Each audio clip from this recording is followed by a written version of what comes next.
अस्सलाम वालेकुम मेरे समझदार पाकिस्तानी। मेरा नाम रेहान तारिक है और आप मेरा यूट्यूब चैनल और फेसबुक पेज देख रहा है। करोड़ हा दरूद आक़ाए दो जहां नबी मेहरबान मोहम्मद मुस्तफ़ा सल्लल्लाहु अलैहि वसल्लम पर।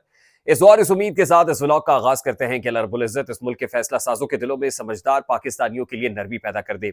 वो कहते हैं कि एक झूठ को छुपाने के लिए कई झूठ बोलने पड़ते हैं, और यही अब पाकिस्तान मुस्लिम लीग नून और मरियम नवाज को करना पड़ रहा है। एक हेलीकॉप्टर का इस्तेमाल जिसकी खबर बाहर आ गई, उसके बाद कैसे इसको छुपाने के लिए 100 झूठ अभी तक बोले जा रहे हैं। ये हेलीकॉप्टर किसका था जिसके जरिए से मरियम नवाज शरीफ साहिबा जाती उम्रा से वजीर आला हाउस पहुंची, और फिर इस पर खर्चा कितना आया, और ये हेलीकॉप्टर इस्तेमाल कब किया गया, और ये पाकिस्तान मुस्लिम लीग नून जो सारी की सारी मिलकर क्लैरिफिकेशंस दे रही थी कि इसमें इतने पैसे नहीं, इतने पैसे लगे, इसका नहीं, इसका हेलीकॉप्टर था। अब उन सब बातों का भांडा फूट गया है। अगर ये कहा जाए कि बीच चौराहे की हंडिया फूट गई है तो कहना गलत नहीं होगा। डिटेल्स इस तमाम तर मामले की आज के इस व्लॉग में आपके सामने रखेंगे। इमरान खान साहब को आइसोलेट करके सेनेट इंतखाब से मुतालिक अहम फैसले किए जा रहे हैं। मैंने आपको कहा था ना कि अडयाला जेल की सिक्योरिटी महज बहाना है, सेनेट इंतखाब असल निशाना है। सेनेट के हवाले से एक लिस्ट अप्रूव कराई गई इमरान खान से, और चोरी छुपे ये पाकिस्तान तहरीक इंसाफ की सफों में भी जो घुस बैठी है ना, जरा इनका तयन करना होगा कि कौन लोग हैं और किसकी वहां पर काम कर रहे हैं। इमरान खान साहब से एक फहरिस्त साइन कराई गई और उसमें 3 नाम मर्जी के खलाई मखलूक अगर कहा जाए, उसके 3 नाम डाले गए तो कहना गलत नहीं होगा। वो 3 नाम भी मैं आपके सामने रखूंगा। और फिर इंतहाई अहम एक दावा किया जा रहा है कि 5 से 6 महीने के अंदर अंदर वोट ऑफ नो कॉन्फिडेंस आ रही है, और वोट ऑफ नो कॉन्फिडेंस तमाम तर सियासी नक्शा तब्दील कर देगी। यह दावा कौन कर रहा है ये भी आपके सामने रखेंगे। सेनेट इंतखाब के हवाले से कागजात नामजदगी जमा कराने का सिलसिला जारी है। परवेज रशीद, तलाल चौधरी, नासिर भट्ट, फैसल वोडा ने भी कागजात नामजदगी हासिल कर लिए हैं। ये डिटेल्स भी इस व्लॉग का हिस्सा होंगी। लेकिन उससे पहले मैं इंतहाई अदब से आपसे रिक्वेस्ट करता हूं कि अगर आपने हमारा चैनल सब्सक्राइब नहीं किया तो चैनल को सब्सक्राइब कर लें। वीडियो पसंद आए तो लाइक और शेयर करना इसलिए मत भूलिएगा कि इससे हमारा मैसेज तक पहुंचता है। और अगर बेल आइकन प्रेस करेंगे तो ऐसी बहुत सारी वीडियोस बर वक्त और तवातुर से आपकी निगाह से गुजरती रहेगी। मेरे समझदार पाकिस्तानियों, फर्स्ट थिंग्स फर्स्ट, तो सबसे पहले तो मरियम नवाज शरीफ साहिबा का जो हेलीकॉप्टर का इस्तेमाल है वो नून लीग के गले पड़ गया है। नून लीग की जानिब से पहले तो ये फजा बनाई गई कि अवाम को प्रोटोकॉल से बचाने के लिए, सिग्नल फ्री बनाने के लिए, कि मरियम नवाज शरीफ की आमद के ऊपर क्योंकि इशारे बंद होते हैं, ट्रैफिक जैम हो जाता है, अवाम बहुत खार होती है, तो मैडम सीएम ने यह फरमान जारी किया है कि मैं बाय रोड सफर नहीं करूंगी बल्कि थ्रू हेलीकॉप्टर सफर करूंगी। और जैसे ये खबर सामने आई तो बजाय इसके कि पाकिस्तान मुस्लिम लीग नून जो पोस्ट कर रही थी कि अवामी सहूलत में हमने ये इकदाम उठाया है, ये नून लीग के अपने गले पड़ गया। उसके बाद क्लैरिफिकेशन सामने आना शुरू हो गई कि ये शाह खर्चियां नहीं है, ये तो असल में अपनी जेब से पैसे देके हेलीकॉप्टर इस्तेमाल होगा, और हेलीकॉप्टर भी प्राइवेट हेलीकॉप्टर जो इस्तेमाल किया जा रहा है ये कोई सरकार का हेलीकॉप्टर नहीं है। ये दूसरी कलाबाजी थी। तीसरी बार जियो के एक प्रोग्राम में मॉर्निंग शो के अंदर जब ये खबर चली तो मरियम नवाज शरीफ साहिबा ने अपने एक्स हैंडल पे उसको रीट्वीट किया और लिखा कि नॉट ट्रू। अभी ट्रू क्या है वो आप बता दें, असल कहानी आप बता सकती थी, लेकिन आपने सिर्फ इतना लिखा कि नॉट ट्रू, यानी आपको भी असल कहानी नहीं पता या बताना नहीं चाह रही कि असल कहानी क्या है, क्योंकि आपके गले पड़ा हुआ है और आपको पता नहीं कि कौन सी क्लैरिफिकेशन ऐसी है जो अब आप मानेंगे। अब अज़मा बुखारी साहिबा जो सूबाई वजीर इत्तलात हैं, उन्होंने भी एक इंकशाफ किया है। वो ये कहती है कि जी ये वो हेलीकॉप्टर नहीं था जिसपे 55 रुपए फी किलोमीटर पड़ता है, ये 55 से कम वाला था। और इसमें मरियम नवाज शरीफ साहिबा एक बार वजीर आला ऑफिस पहुंची है, यानी इसका इतराफ कर लिया उन्होंने कि मरियम नवाज शरीफ साहिबा ने यह हेलीकॉप्टर इस्तेमाल किया है। और हमारी इत्तलात के मुताबिक आज से ठीक 3 रोज पहले ये हेलीकॉप्टर का इस्तेमाल हुआ है, और हेलीकॉप्टर उड़ा जाती उम्रा से, और जाती उम्रा से जनाब पहुंचा ये वजीर आला हाउस में। अच्छा, अज़मा बुखारी साहब ये कहती है कि वैसे तो मैडम सीएम ने कोई कैंप ऑफिस नहीं बनाया। उनसे पूछा गया कि भाई ये जो आपने गैर मामूली प्रोटोकॉल दे दिया नवाज शरीफ साहब को, तो कहती हैं कि जी मरियम नवाज शरीफ साहब वहीं रहती हैं जहां पर नवाज शरीफ रहते हैं, वो 3 बार के वजीर आजम रहे हैं, और मरियम उस घर में, तो सीएम वहां पे फिर कहा गया जी कि सीएम का अगर वो घर है जाती उम्रा तो क्या कैंप ऑफिस डिक्लेयर कर दिया? नहीं नहीं नहीं, इस हवाले से भी मैं कुछ कह नहीं सकती। यानी लाख कलाबाजियां, ये बंदर तमाशा जारी है इस वक्त, और मैं आपको बता रहा हूं ना कि ये बुज़दार 2 साबित होंगी। अभी तक की जो इनकी परफॉर्मेंस है और जिस अंदाज में चल रही है, लगता यही है कि बुज़दार 2 साबित होगी। अब ये हेलीकॉप्टर किसका था? ये कहा गया ना ये प्राइवेट हेलीकॉप्टर था, अपने पैसों पे। ये हेलीकॉप्टर सरकार का था, और सरकार का ये हेलीकॉप्टर केरोसिन ऑयल के ऊपर चलता है। और हमारे जरा ये बताते हैं कि अच्छा खासा केरोसिन फूंक के जाती उम्रा से जब ये हेलीकॉप्टर वजीर आला ऑफिस पहुंचा तो ये 50-55 रुपए किलोमीटर वाली कहानी नहीं है, बल्कि लाखों रुपए में ये एक सफर पड़ता है।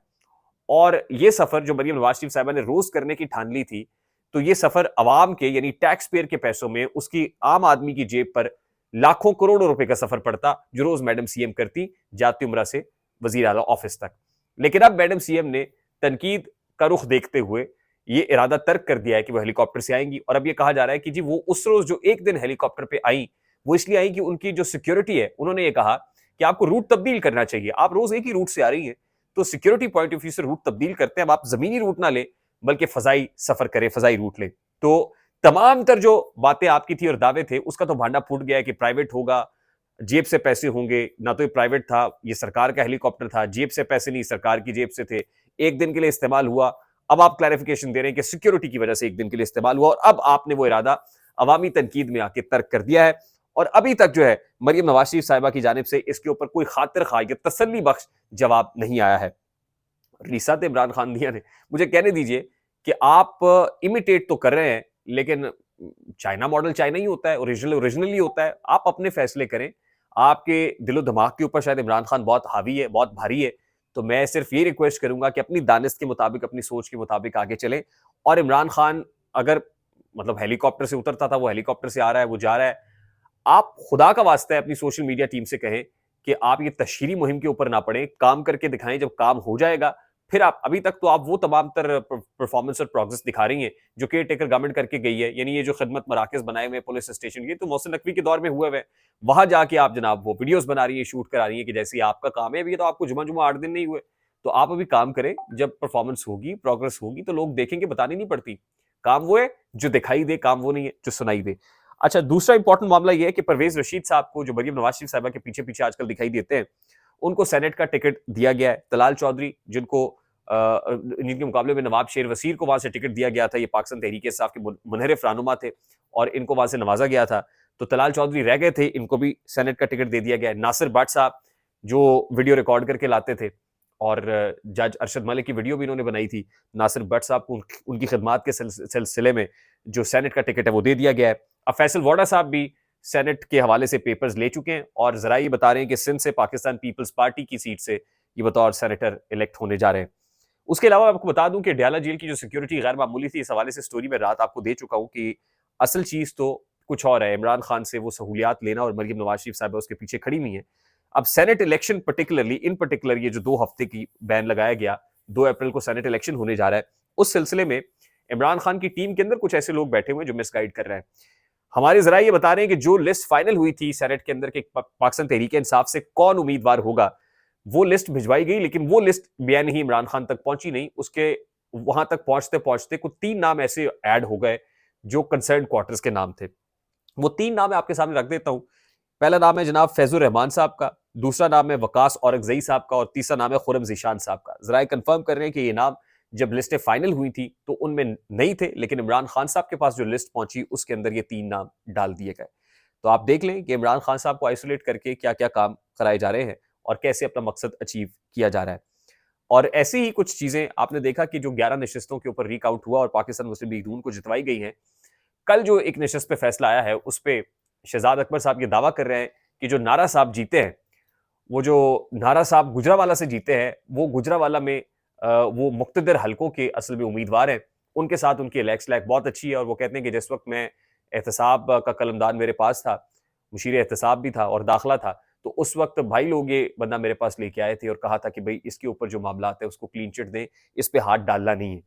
तो ये भी बात सामने आ रही है कि वो असल में चुन चुन के अपने लोगों को कामयाब करा रहे हैं। उसके अलावा असद कैसर साहब ये दावा कर रहे हैं कि 5 से 6 महीने के अंदर मामला तब्दील होंगे, नंबर गेम पूरी होगी, और जैसे ही हमें अंदाजा होगा कि नंबर गेम पूरी है तो वोट ऑफ नो कॉन्फिडेंस ले आएंगे। ये बात तो जाहिर है, ये रास्ता तो खुद पीडीएम ने दिखाया है, वोट ऑफ नो कॉन्फिडेंस वाला, और वोट ऑफ नो कॉन्फिडेंस एक जमहूरी तरीका है। तो अगर असद कैसर साहब को लगता है, और जाहिर है वोट ऑफ नो कॉन्फिडेंस तो कभी भी किसी की मावनत या एहानत के बगैर नहीं आती है, तो ये कोई बादस कयास या बईदस कयास नहीं है कि ये मामला हो जाए। और 5 से 6 महीने के अंदर अंदर, वैसे तो सोर्सेज बता रहे हैं कि इमरान खान साहब का नाटका बंद करके ये जो मामला किया जा रहा है, ये जुज वक्ती है, कुल वक्ती नहीं है। और मैं आपको ये बता दूं कि जेल में जो मुलाकातें हो रही है, उन मुलाकातों के हवाले से कल कोर्ट में जो लिस्ट बनाई गई थी और आधे घंटे का टाइम दिया था, उसमें भी कुछ लोगों ने अपनी मर्जी के लोगों के नाम डाले बीच में कि इमरान खान से ये मुलाकात करेंगे और ये नहीं करेंगे। तो आने वाले दिनों में ये पिक्चर बता रही है कि जैसे ये मामला सेटल डाउन होगा, ये सेनेट वेनेट और ये सब चीजें ठीक हो जाएंगी, तो इमरान खान साहब को अल्टीमेटली तो रिलीफ मिलना है और in a long run Imran Khan साहब के हालात काफी बेहतर होते हुए और इस हुकूमत के ऊपर उफ्ताद खासतौर पे कंसर्न क्वार्टर्स की गिरती भी नजर आ रही है। आई होप कि मेरी बात आप तक पहुंची होगी। पहुंच जाए तो वीडियो को लाइक और शेयर करना मत भूलिएगा। चैनल पे नए तो चैनल को सब्सक्राइब कर दीजिएगा, बेल आइकन जरूर दबाइएगा। मुझे रेहान तारिक को इजाजत दीजिए, अपना बहुत सारा ख्याल रखिएगा।